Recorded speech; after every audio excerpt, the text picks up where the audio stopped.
Good morning. You're watching DD India and I'm Preeti presenting this edition of Breakfast News this morning. In the next 1 hour, we'll get you through everything that's been making it to the headlines. We'll give you national and international updates from the world of business, sports, a web review as well, enough to keep you engaged for the next 1 hour. First, we get to the top stories.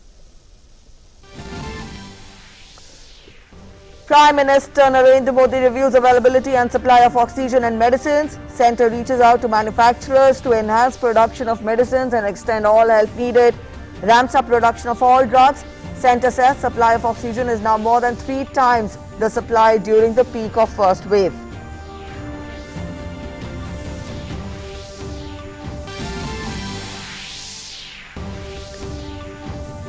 Nearly $44 million to be released from PMKs fund for procurement of 150,000 oxygen systems developed by DRDO.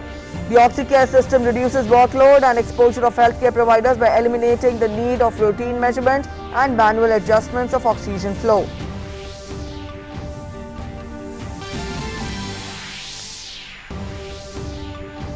India's cumulative vaccination coverage exceeds 17.72 crore doses. Over 4.1 lakh beneficiaries of age group 18 to 44 years of age vaccinated in the last 24 hours. More than 18.94 lakh vaccine doses administered in the last 24 hours.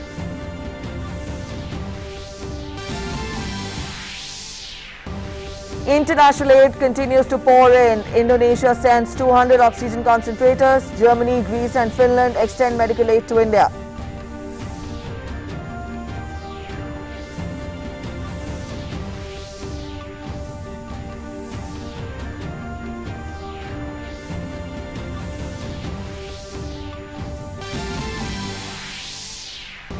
Tension escalates in Israel-Gaza violence. At least 65 people killed in Gaza, 7 in Israel as clashes intensify. Israeli Prime Minister Benjamin Netanyahu vows to end clashes between Arabs and Jews. The US President Joe Biden shows solidarity with Israel, tells Netanyahu that Israel has a right to defend itself.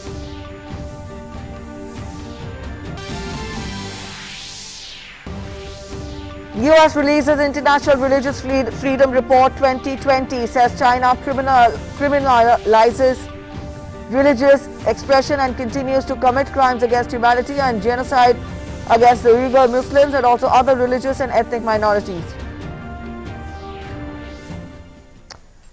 Alright, those are the top stories. Up next, we get to the news in detail. Prime Minister Narendra Modi chaired a high-level meeting to review the availability and supply of oxygen and medicines. The government is actively monitoring supply of drugs being used in management of COVID as well as mucormycosis. Ministries are in regular touch with manufacturers to enhance production and extend all kind of help needed. Prime Minister was also informed about the current production and stock of APIs for each such drug.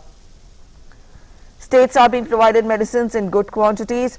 Production of all drugs, including remdesivir, has been ramped up significantly in the last few weeks.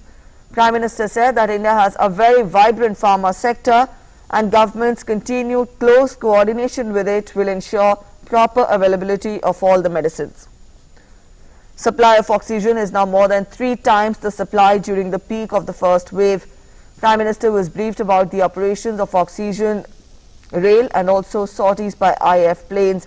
Prime Minister was also informed about the status of procurement of oxygen concentrators, oxygen cylinders as well as status of PSA plants being installed across the country. The Prime Minister also remarked that states should be asked to operationalize ventilators in a time-bound manner and resolve technical and training issues with help of manufacturers.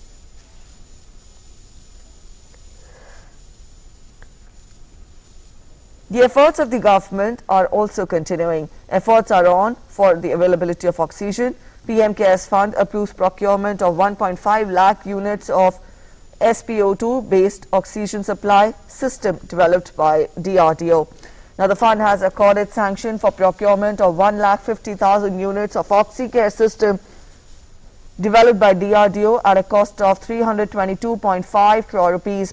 Oxycare is an SpO2 based oxygen supply system which regulates the oxygen being administered to patients based on the sensed SpO2 levels. Under this sanction, 1 lakh manual and 50,000 automatic Oxycare systems along with non-rebreathable masks are being procured. Now, these Oxycare systems can be used at homes, quarantine centers, COVID care centers and also hospitals.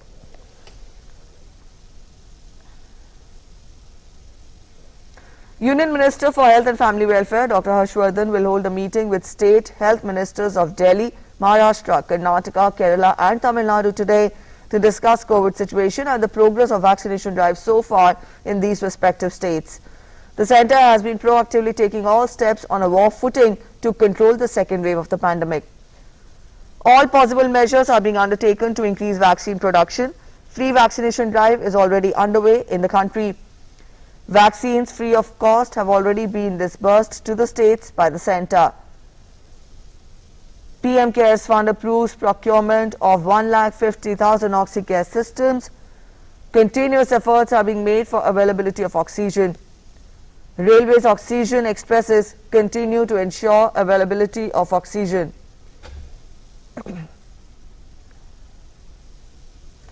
Indian Air Force aircrafts flying in essential aid from abroad and at home without break. Indian Navy is also engaged in the mission to fulfill oxygen requirements. Global aid continues to pour in from abroad. Food grains are being distributed under Pradhan Mantri Garib Kalyan Yojana. Central government's continuous emphasis is on job creation. There have been several rounds of talks on the agricultural laws.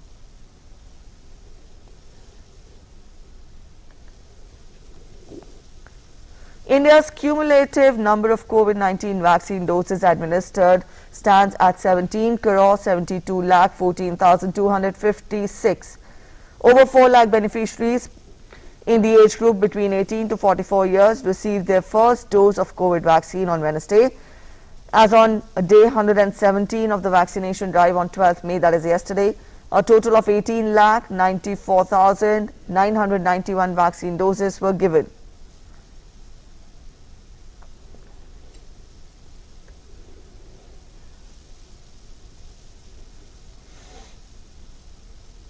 Amidst the reduction in number of new cases, Union Health Minister Dr. Harshvardhan held a meeting with health ministers of 8 states to discuss the rise in corona infection and also the steps being taken to control the surge. COVID management and vaccination were also discussed. Highlighting the declining cases of infection, the health minister said that this trend has to be maintained. The health minister also spoke of vaccinations and said that now 18 to 44 years old people are also being vaccinated. पिछले 24 घंटे में देश में लगभग 3,48,421 Covid के cases report हुए हैं। लेकिन इसी के साथ साथ हम सब के लिए ये भी संतोष की बात है कि 3,55,338 केसेस जो कि होने वाले केसेस से संख्या ज़्यादा है, इतने रिकवर होकर सकुशल घर भी लौटे हैं। इस पेस को बराबर हमें मेंटेन करना है ताकि धीरे धीरे हमारे जो एक्टिव केसेस की संख्या वो हर रोज पिछले दिन से कम होती जाए। The Union Health Minister also will hold a review meeting with health ministers of Delhi, Rajasthan, Maharashtra, Karnataka, Kerala and Tamil Nadu today. The meeting will be covering the issues of COVID-19 management and also the acceleration of the vaccination drive. Meanwhile, international aid continues to pour in. A consignment of 200 oxygen concentrators from Indonesia reached Delhi airport early this morning. Also, aircrafts carrying 176 ventilators from Germany, 324 oxygen cylinders from Finland and 10 oxygen cylinders from Greece also landed at Delhi airport. And Tapas Bhattacharya is joining us to get us more on that. Tapas, to begin with, I would want you to get us know what is the current situation in the national capital when we talk of COVID cases. Right. So, Thursday at a stretch that the number of the positivity rate is below 20 In fact, the number of active cases in the national capital stood at 13,287, which is again, showing a declining trend. The test conducted yesterday in the national capital was 78,035, and out of that, the number of RT-PCR tests was high as of 63, just over 63,000, and the other test was RAT, and other test was over 40,000. So in many ways, the positivity rate and the number of cases have gone down in the national capital. And if we take a close look at the data for the last couple of weeks, we realize that after getting plateaued at one point of time, it has seen a decline in the cases. So the worrisome factor for the Delhiites is the fatalities. In fact, even yesterday, the fatalities stood at almost 300. So the fatalities seems to be, it seems to be a little high, and that is a worrisome factor for Delhiites as well as for the government, which is trying to manage the fatality rate. In terms of the number of beds and in terms of the number of oxygen, the situation has improved in the national capital. In fact, if we take a close look at the dashboard of the Delhi government, the number of oxygen beds as well as the number of isolation beds have increased many-fold.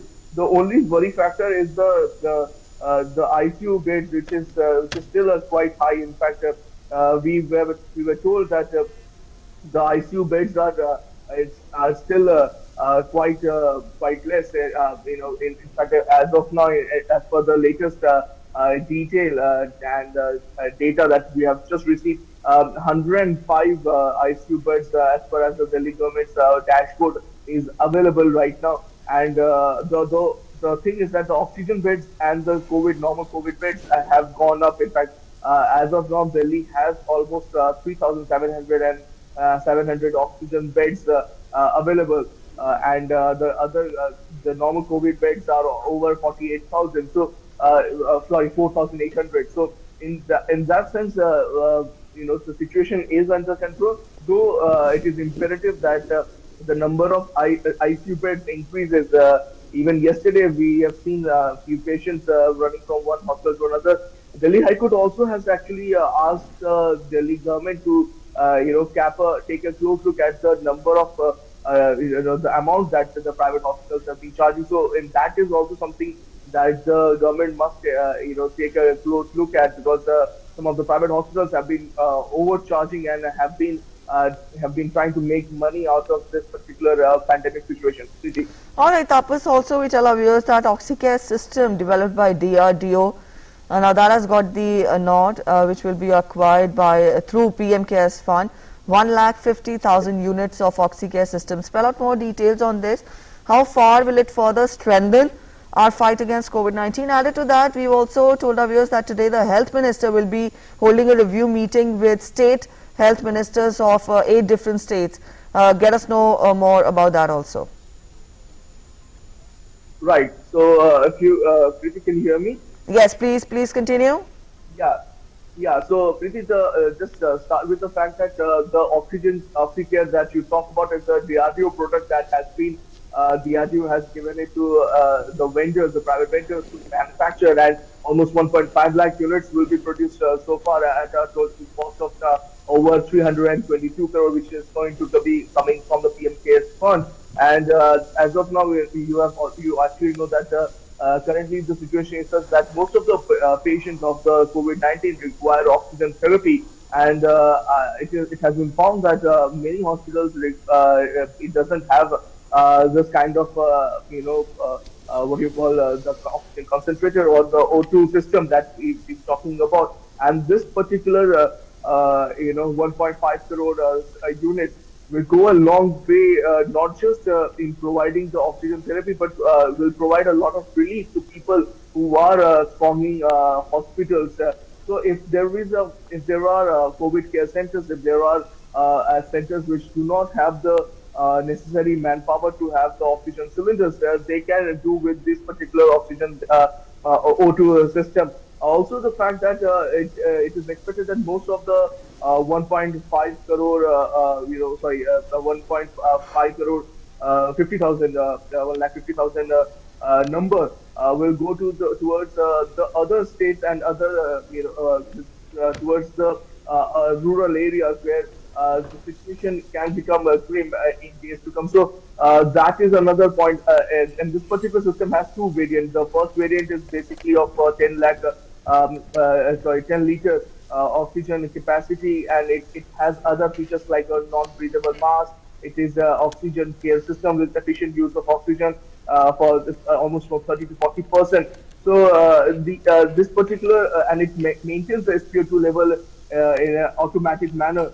So this particular technology has been already transferred to many multiple industries across the country, and it is expected that very soon this will come over, and it will help the public and the healthcare workers to provide them oxygen system.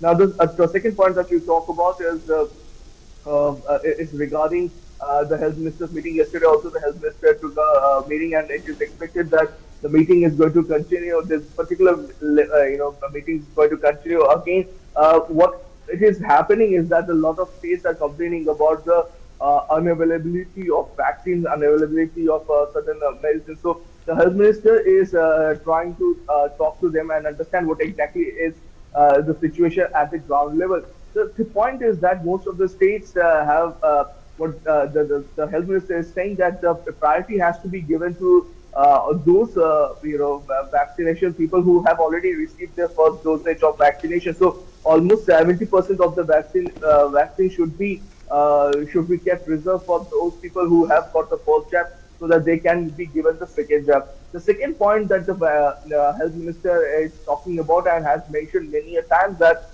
the wastage of vaccine vials has to reduce, because many a times we see that once a vaccine comes to a center, there is quite a good chance that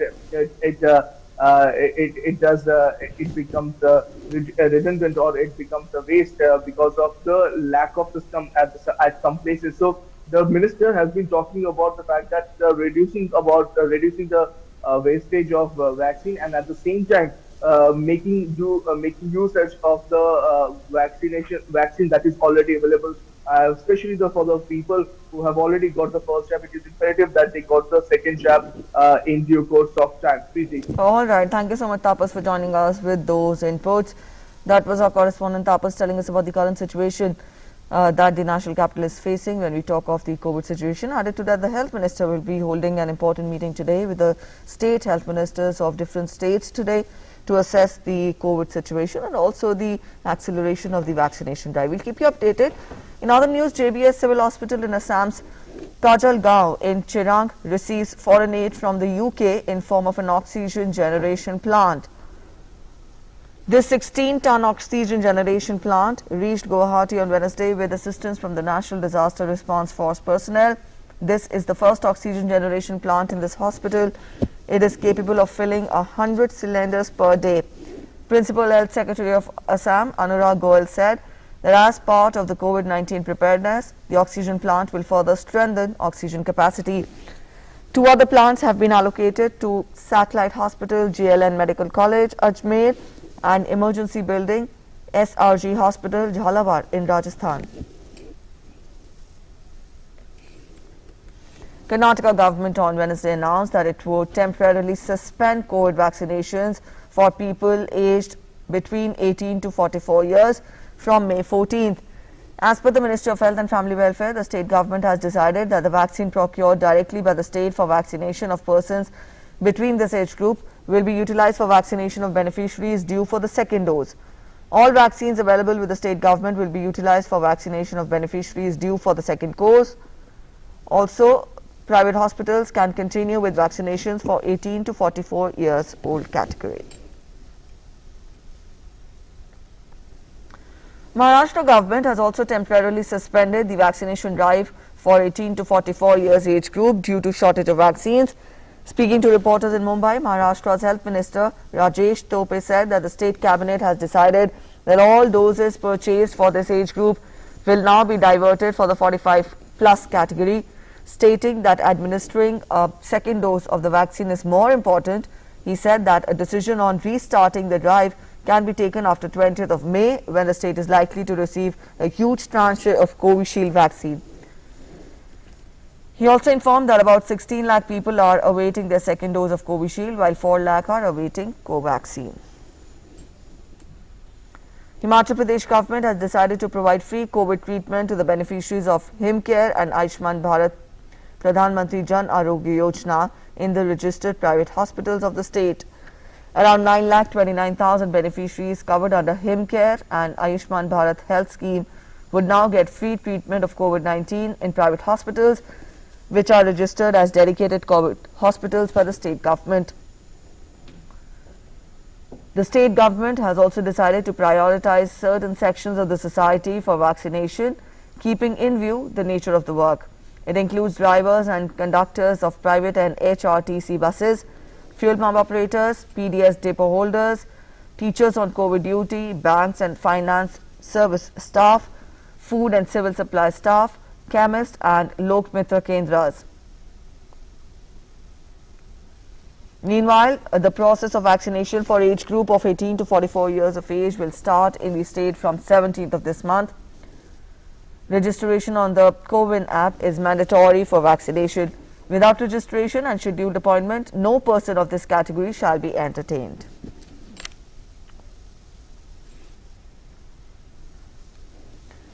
Jammu and Kashmir Lieutenant Governor Manoj Sinha announced a slew of measures for families who have lost their loved ones due to the COVID pandemic.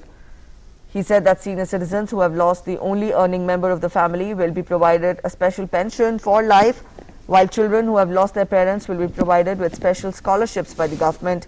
He also said that the government will reach out to each and every such family and will be provided financial assistance for self-employment by Jammu and Kashmir Bank.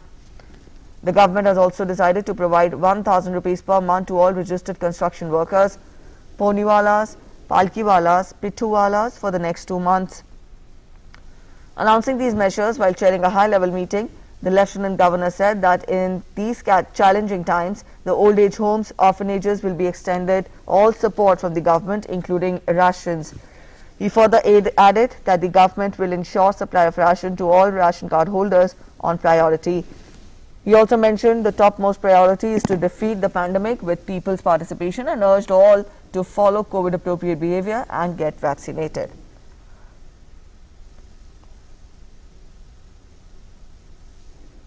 In Jharkhand, the state government has extended the restrictions followed under Health Safety Week further for a period of 2 weeks from 6 a.m. this morning till 27th May.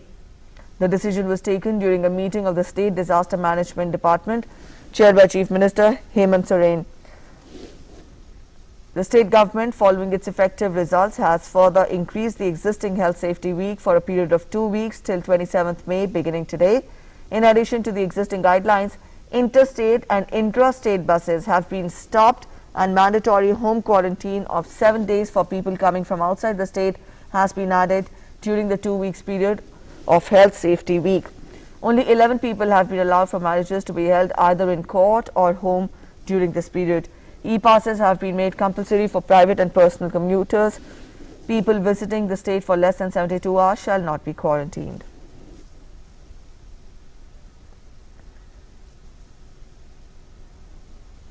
Uttar Pradesh government has said that any proof of residence in the state will be sufficient for any person aged between 18 and 45 years of age to get vaccinated. The government in its latest order made aadhaar card and permanent residency certificate not mandatory for getting the COVID-19 vaccine for the age group between 18 and 44 years. The state government issued new instructions to inoculate the citizens of the state, stating that aadhaar and permanent residency certificate will not be mandatory for getting the job. Also, anyone living in the state can be inoculated by showing papers like rent agreement, electricity bill, bank passbook and certificate issued by the employer.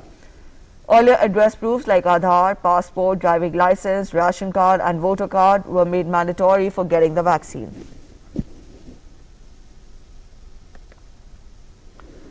Assam Chief Minister Himanta Biswa Sarma has issued orders to his cabinet colleagues to visit various districts to assess the COVID situation.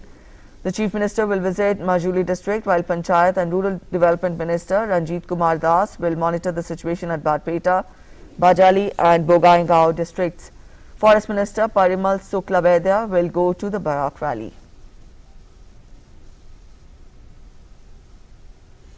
The BJP on Wednesday gave a clarification to the allegations made by Delhi government on the supply of COVID-19 vaccines.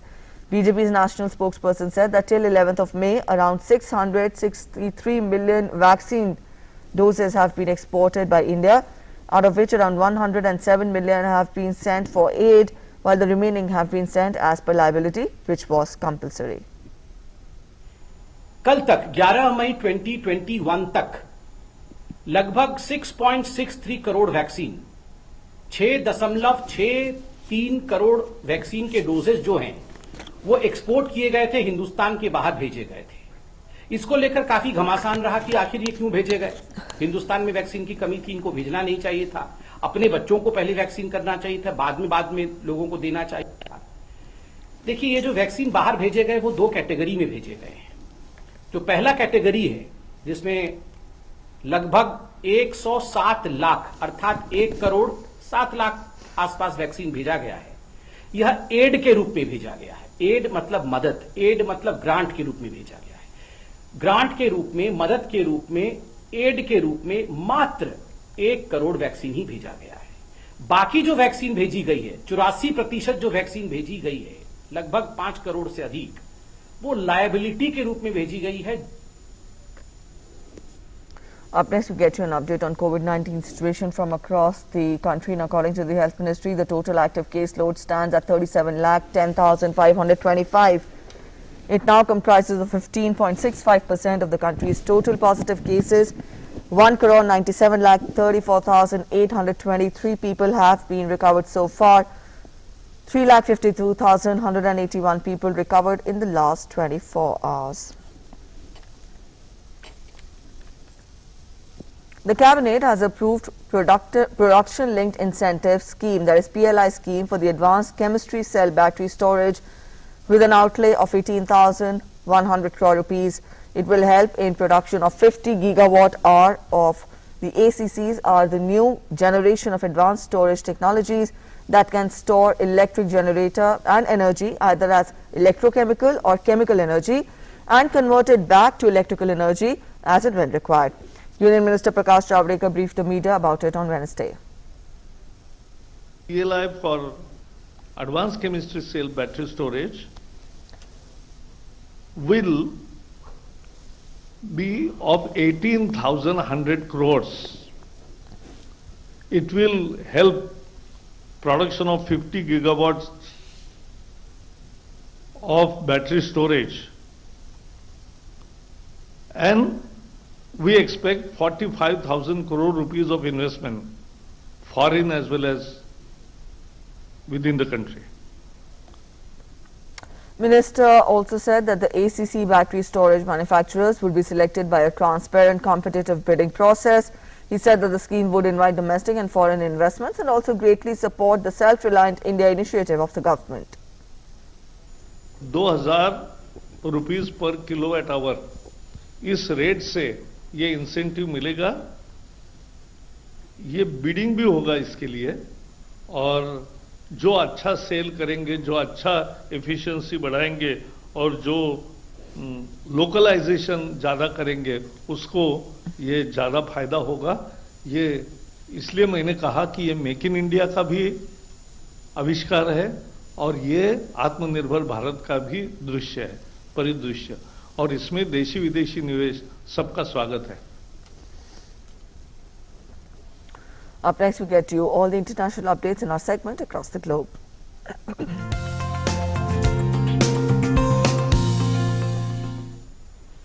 Clashes between Jewish and Arab Israelis reignited on Wednesday night in the town of Lod, despite the state of emergency declared by Israeli Prime Minister Benjamin Netanyahu and a rare nighttime curfew imposed by police in an attempt to stop the ongoing riots.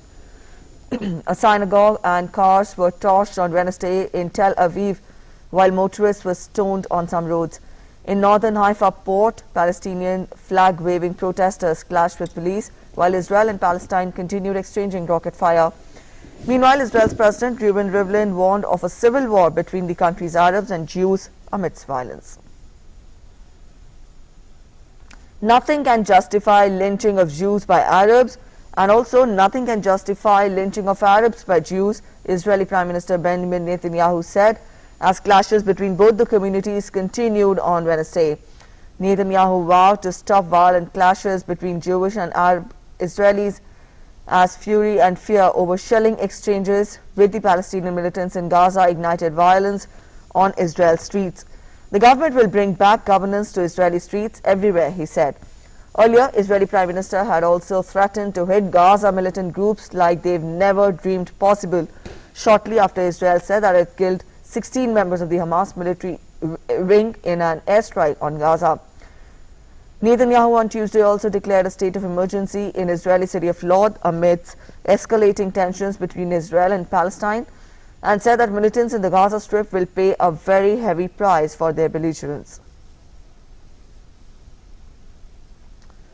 Palestinians in the West Bank also clashed with Israeli security forces on Wednesday as violence between Hamas and Israel showed no signs of abating. Palestinian President Mahmoud Abbas, in a televised speech, asked Israel and the United States to leave Palestine alone. "We will stay like a thorn in your eyes. We will never leave our country," he said in the speech. Meanwhile, both the countries continue to exchange rocket fire on Thursday. A rocket launched from Gaza Strip hit a residential building in the Israeli city of Petah Tikva as cross-border violence between Israel and Gaza militant groups escalated.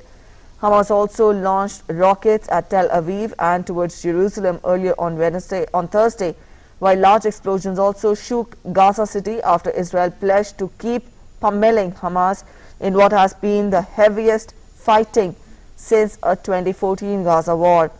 An Israeli airstrike on a Hamas command post in Gaza Strip on Wednesday killed 16 Hamas figures, including a senior commander and weapons developer, Israel's Shin Bet security service said. Violence has also claimed over 67 lives in Gaza, while 7 people have been killed in Israel. The international community has also reacted to the ongoing violence and the warlike situation between both the nations. Russian Foreign Minister Sergey Lavrov on Wednesday said that the meeting of the International Quartet on resolving the escalation of Israeli-Palestinian conflict is urgently required to stop the tensions. United Nations Secretary General Antony Gutteres, speaking at the same briefing in Moscow after talks with Lavrov, said that the UN is totally committed to revitalizing the work of the Quartet. Meanwhile, US President... totally committed to revitalizing the Quartet. We are totally committed to promote all forms of dialogue by the parties and by other key actors that can be supportive of all démarches necessary for de-escalation, but also for the revitalization of a peace process that has been dormant for too much time. Meanwhile, US President Joe Biden also spoke to Israeli Prime Minister Benjamin Netanyahu on Wednesday. Talking to media about the same, Biden hoped the violence to end soon, however supported Israel, saying that Israel has a right to defend itself.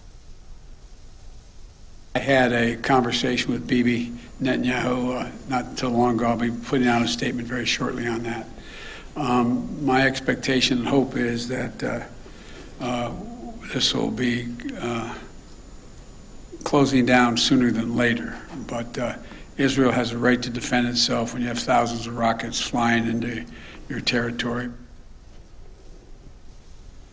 After speaking to Israel Prime Minister Benjamin Netanyahu, US Secretary of State Antony Blinken spoke to Palestinian President Mahmoud Abbas and emphasized the need to de-escalate tensions. In a statement, US State Department spokesperson Ned Price said that Blinken and Abbas discussed violence in Jerusalem, West Bank and Gaza, and the Secretary expressed his condolences for the lives lost as a result. The US State Secretary also condemned the rocket attacks and emphasized on the need to de-escalate tensions and also bring the current violence to an end. He also expressed his belief that Palestinians and Israel deserve equal measures of freedom, dignity, security and prosperity. He conveyed his best wishes for Eid and that peace and calm may prevail. Earlier, Blinken and Netanyahu discussed the ongoing violence in Jerusalem, and the secretary reiterated his call on all parties to de-escalate tensions and bring halt to the violence.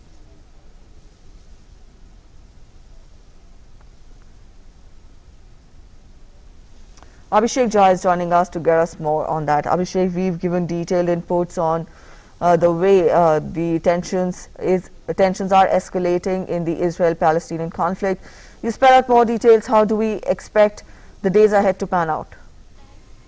So, Preeti, it's clearly a sign of one of the worst humanitarian crises that the world has seen in this region in the last 10 years, probably after 2014 war.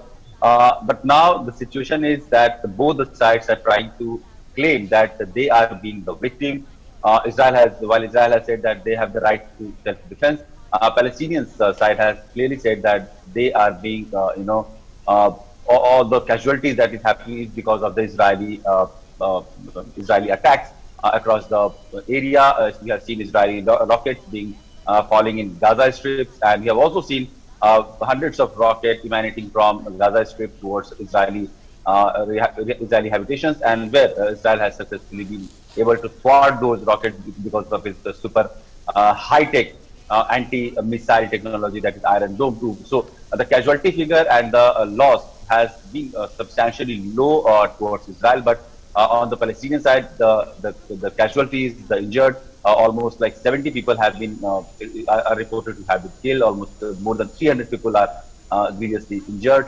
So this whole humanitarian crisis is one of the worst in that region, and both sides are not in. Does not see any peace coming inside, because various leaders across the globe has asked both the sides to de-escalate. In fact, US, like you have said, US President has talked to Benjamin Netanyahu. UK Prime Minister has asked for this. The UN has also asked Israeli forces to scale down, but Israel, in the name of self-defense, has continued to say that it will not stop until and unless Hamas and all Palestinian protests, everything does not stop. So, Preeti, is like unfortunate, but it looks like neither side, neither Palestine or Israel, are trying to compromise on this current scenario, and unfortunately the casualty figures, which is high in numbers, we may have to see a few more days of struggle and this skirmishes before something conclusive happens towards the peace deal. All right, Abhishek, also get us more on the international community, the reactions which have been coming in from the international community. We've given broad inputs about reactions coming in from US, UN. Spell out more. So Preeti, the situation, like every country around the world, including India has also said that it wants to see a de-escalation in that region. The world has tried to support any peace brokerage between the two warring factions. But the crisis that world is seeing right now is nothing of a nature that has come out like in the last 2-4 days or like 2-3 weeks ago. It's a crisis deep-rooted in this very origin of the state of Israel and Palestine, and this war, this struggle, this skirmishes keep happening like every year, or like a few times in a year, or every few years. It becomes very large scale, and something that sort of that we are seeing right now. And the way these habitation of Israel and Palestinians are entangled, and they are almost crossing into each other. It's really difficult for any security forces, either from Israeli side or Palestinian side, to demarcate a line of residences that this is a Jewish line, this is a Palestinian line. So the civil casualty actually happens a lot in this mostly war, because even now when the crisis has actually emerged from the East Jerusalem, where the both sides, like Israel has been claiming that this part belongs to Israel, and Palestinians say that this belongs to their would-be state capital. So the struggle, this fight is over that East Jerusalem currently, but there is a lot of problem between the two states, where they have not been able to reach out a conclusive peace deal in the last 70-80 years, that there can be a two peacefully cohabitant religious community at the same place, where like Jerusalem is one of the most auspicious place of both Israelis and Palestinians, Muslims, Jews, and Christians. So Despite that, this is one of the most auspicious places on earth for all the three religions. The struggle that's happening is really unfortunate, and as of now, it doesn't seem that in a days or two it's going to be end up. One can only hope that it ceases soon, the current struggle or the current strife ceases soon, and a long-term solution of like where both the state and the people in that area can live peacefully could be brokered soon by not only these two states, then maybe a lot more negotiations coming from major parts of the world or UN or something like that. All right, Abhishek, thank you so much for joining us with those inputs. So that was our correspondent Abhishek telling us more about the Israeli-Palestinian conflict. Let's get to more international news. Long lines formed outside gas stations across parts of the United States after a pipeline outage caused fears of gasoline shortages.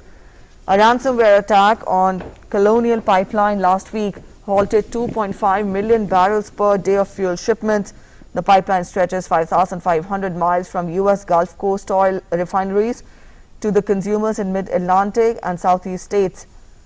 The supply crunch sparked panic buying in the U.S. southeast, bringing long lines and high prices at gas stations ahead of the Memorial Day holiday weekend at the end of May. Gas stations from Florida to Virginia have begun to run dry, and prices at the pumps continue to rise. The administration of U.S. President Joe Biden has called on Americans not to hoard fuel during the pipeline outage, saying panic buying would only intensify supply outages at service stations struggling to get new deliveries.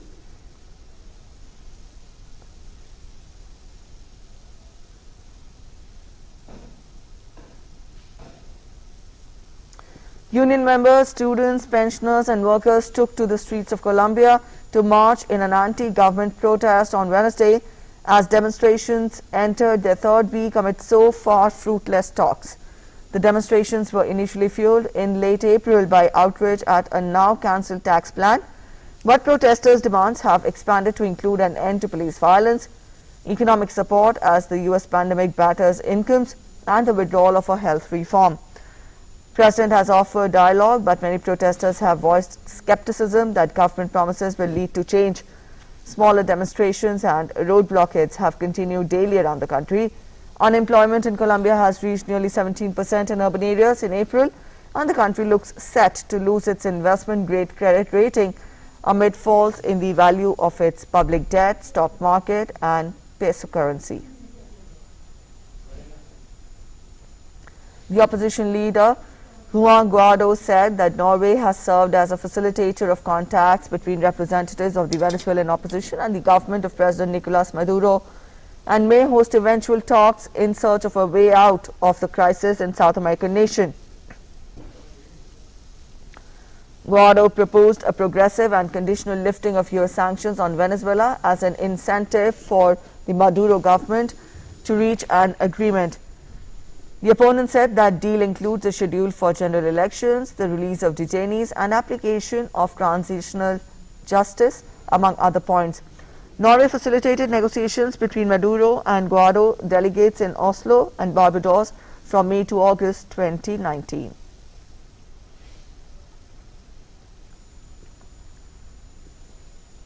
The man suspected of shooting 3 people in New York's Times Square last Saturday has been arrested in Florida.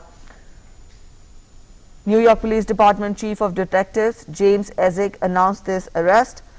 The members of the United States Marshal's Office apprehended Farrakhan Mohammed at a McDonald's parking lot in Florida just outside of Jacksonville. Police expect Mohammed to be brought back to New York. 3 bystanders were shot after gunfire broke out during a dispute on a street corner on Saturday. A 4-year-old girl from Brooklyn, a 23-year-old female tourist from Rhode Island, and a 43-year-old woman from New Jersey were shot.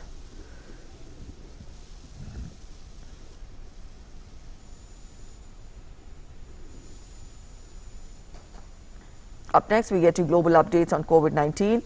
When we talk of the figures, over 16 crore 10 lakh people have been infected with the virus, while the number of recoveries have crossed 13 crore 88 lakh 60,000 globally. The virus has claimed more than 33 lakh 45,000 lives worldwide. The US, where COVID-19 cases are above 3 crore 35 lakh 85,000, continues to remain the worst hit with disease. The number of fatalities in the US have crossed 5 lakh 97,000.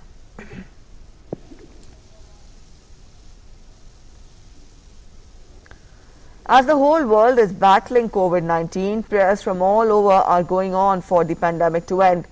Suffering from an autoimmune disease, 71-year-old Maria Emilia travels often by foot to one of Catholicism's most famous sanctuaries in Portugal every year. But the pandemic made her trip more important than ever. Standing in circles marked to maintain social distancing, Emilia joined about 7,500 other faithful at a massive outdoor venue on Wednesday evening at Fatima Sanctuary to pray for an end to the pandemic still ravaging the world and return to normalcy. Cuba started a mass vaccination campaign against COVID-19 on Wednesday using one of its 5 homegrown vaccine candidates, which, if proven effective, could improve access to inoculations across Latin America. Cuba's state-run biopharma sector, which has a long history of developing, producing and exporting serums, has concluded late-phase trials at home for the vaccine Abdala in more than 48,000 volunteers, but not yet published the results. In the United States and Europe, vaccines were approved for emergency use based on small samples of early data from phase 3 trials. If Cuba's homegrown vaccines prove successful, it will mark a major achievement for a small communist-run country and a ray of hope for its allies in developing countries struggling with inequitable global vaccine access. Other countries like Bolivia, Argentina and Mexico have already expressed interest in acquiring or even producing the Cuban vaccine. Cuba has registered more than 1 lakh cases of COVID infections, with Havana one of the worst affected areas. Up next, we get to our segment, Web News Review.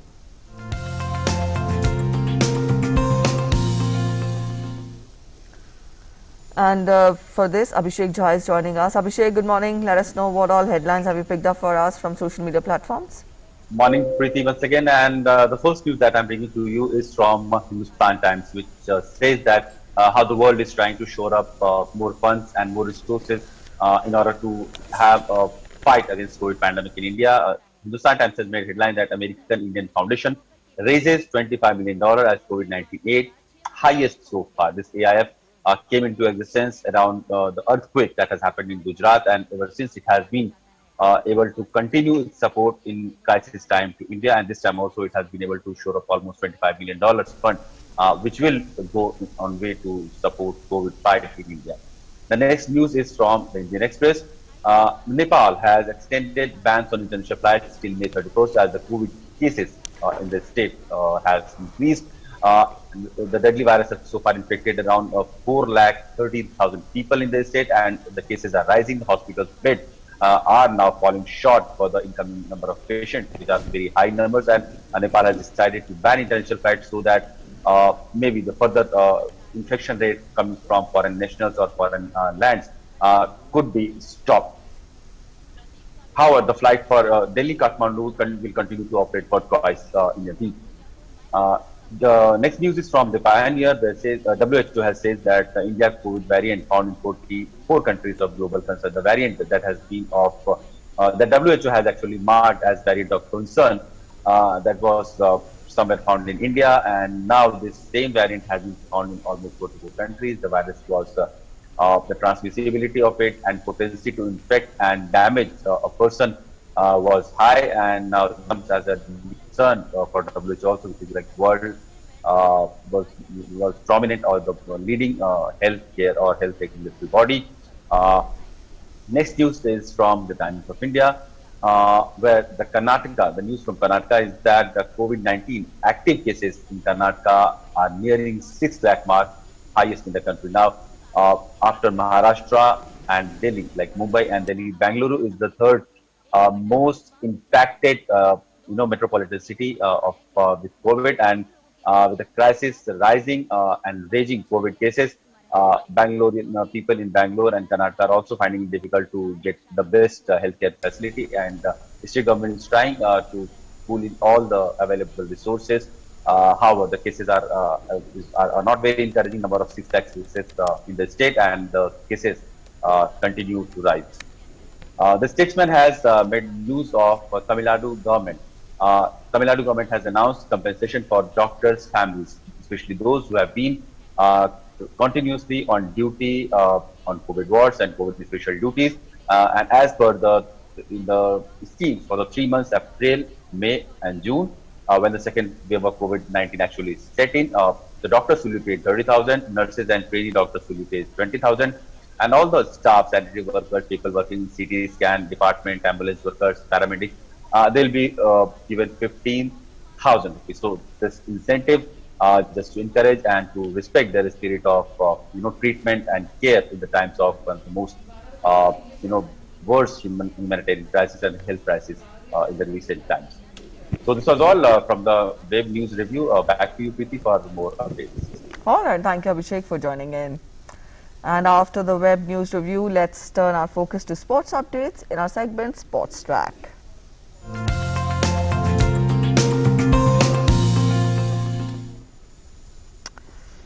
Atletico Madrid moved a step closer to becoming Spanish champions for the first time since 2014 with a victory over Real Sociedad.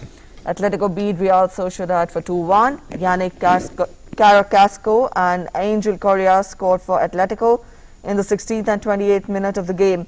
The only goal for Sociedad was scored by Zubeldia in the 83rd minute. If Atletico win the remaining 2 matches as well, they will become Spanish champions for the 11th time. On Sunday, Atletico will take on 11th ranked Osasuna, while a week later they will face Real Valladolid in the relegation zone.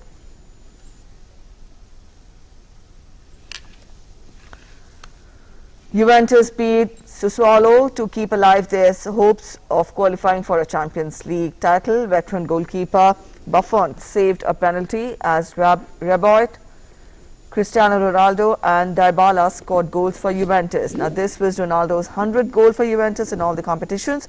Juventus has won the title in each of the previous 9 years, but under Andrea Pirlo have struggled in the league and are 5th in Series A with 2 matches to go. They need to beat champions Inter Milan on Saturday and win at Bologna on 23rd May and hope Atlanta, AC Milan or Napoli drop points to finish in the top 4 and qualify for the Champions League.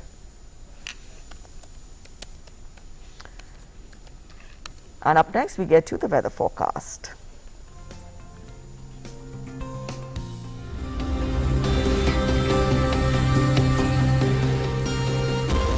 As per the picture presented by the Met Department, a cyclonic circulation lies over Southeast Arabian Sea and is likely to concentrate into a depression over Lakshadweep area and adjoining Southeast and East Central Arabian Sea.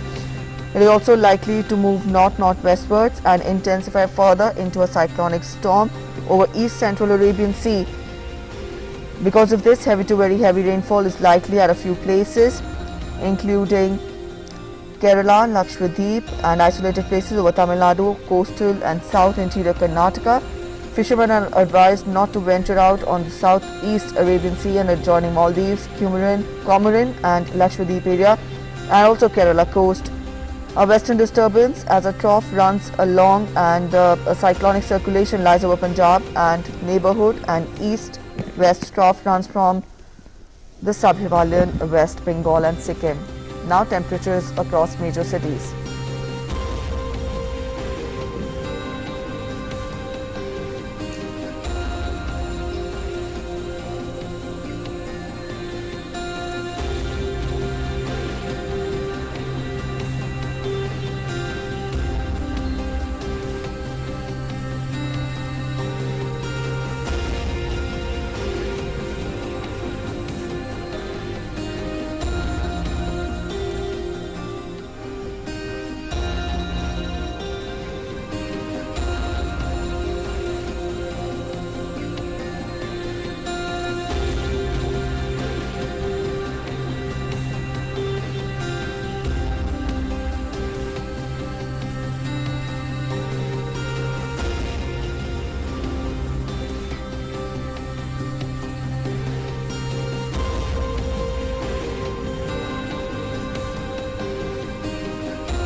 That's it in this edition of Breakfast Show this morning. But before we go, remember, keep wearing the mask, wear it correctly and properly, and also keep following the COVID appropriate behavior. We have to keep up this fight against the COVID pandemic, and also we can do our bits by following these.